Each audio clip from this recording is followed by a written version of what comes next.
Barrera with the Investing News Network, and here today at VRIC, it's Brien Lundin, CEO of Jefferson Financial and Thunderstruck Resources Chairman of the board. Thank you so much for joining me, Brien. Great to be with you. Okay, thank you so much. So zinc prices soared last year, and many people are positive about 2017.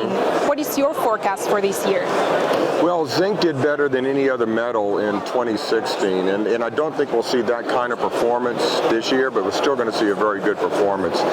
Prices around $1.25 right now. I could easily see prices getting up to $1.50, $1.60 this year, and continuing the enthusiasm that we got last year.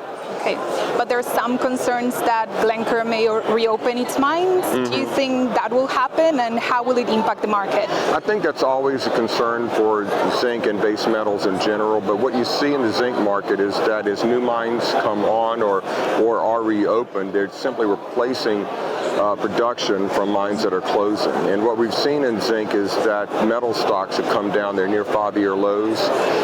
It looks like China's economy is improving a bit. There's some enthusiasm for the U.S. economy. So that demand is probably going to increase a bit this year. And from the supply-demand fundamentals, we don't really see much of a change from what we had last year. And what would you say is the best way for investors interested in the zinc market to get into the market? Yes. And would you say it's the right time to do so?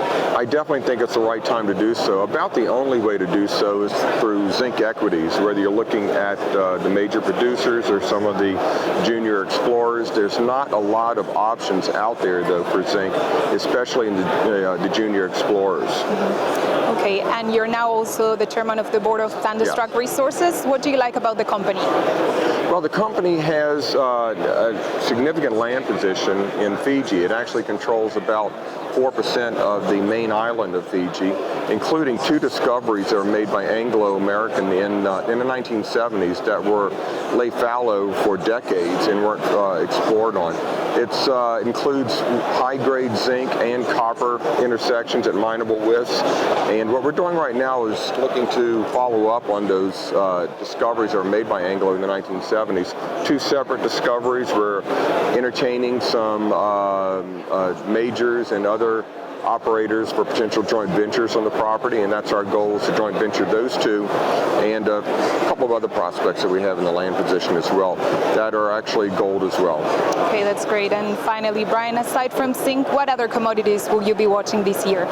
Gold. Gold really drives, I think, the entire resource market, and when there's excitement in the gold industry, then you see the kind of excitement that we have in this show floor right now.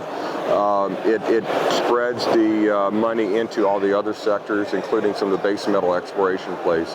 But I think gold is going to actually perform fairly well this year. I think that President Trump is going to be better for gold than I had thought he would have been earlier on in the campaign. Thank you so much for joining me today, Brien. Thank you. Once again, I'm Priscilla Barrera with the Investing News Network.